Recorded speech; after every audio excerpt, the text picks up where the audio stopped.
Vote पाने के लिए नेता इस हद तक गुजर जाते हैं जिसको देखकर या सुनकर आप हैरान हो जाते हैं। नेताओं को लगता है कि वोट पाने के लिए किसी भी हद तक जाया जा सकता है। इसी वोट को पाने के लिए अब मध्य प्रदेश की पूर्व मंत्री और महू से बीजेपी की विधायक उषा ठाकुर ने एक विवादित बयान दे दिया है। हासलपुर में आयोजित एक कार्यक्रम में उन्होंने लोगों से कहा कि वोट बेचना एक पाप है। जो लोग बीजेपी को वोट नहीं देंगे और शराब साड़ी के बदले अपना वोट बेचते हैं, वह अगले जन्म में ऊंट, भेड़, बकरी या कुत्ते बिल्ली जैसे जानवर बनेंगे। ध्यान रखना, वोट बीजेपी को ही देना जो संस्कृति और देश की बात करती है। इस दौरान उषा ठाकुर ने एक बड़ा दावा किया। उन्होंने कहा कि मेरी भगवान से सीधी बात होती है, इस बात को समझ लेना। उन्होंने ऐसा जनता से कहा। मंत्री ने आगे कहा कि लाडली बहना योजना और किसान सम्मान निधि जैसी कई योजनाओं के माध्यम से लोगों के खातों में हजारों रुपए हर महीने आ रहे हैं। इसके बावजूद भी अगर 500 और 1000 रुपए के लालच में आकर वोट अगर आप लोग अपना बेच दिए तो ये शर्मनाक बात है। बता दें कि उषा ठाकुर इससे पहले भी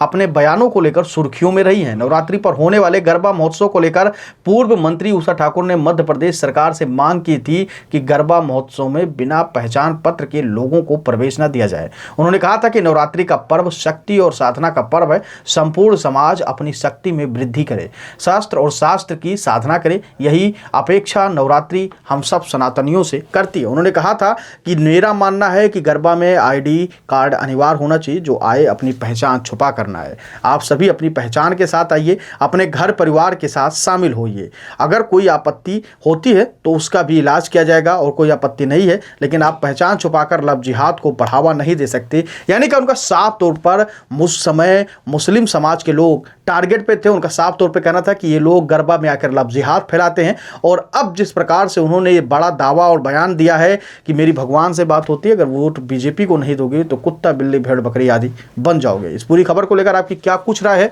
आप अपनी राय हमको कमेंट सेक्शन में जरूर दीजिएगा। धन्यवाद।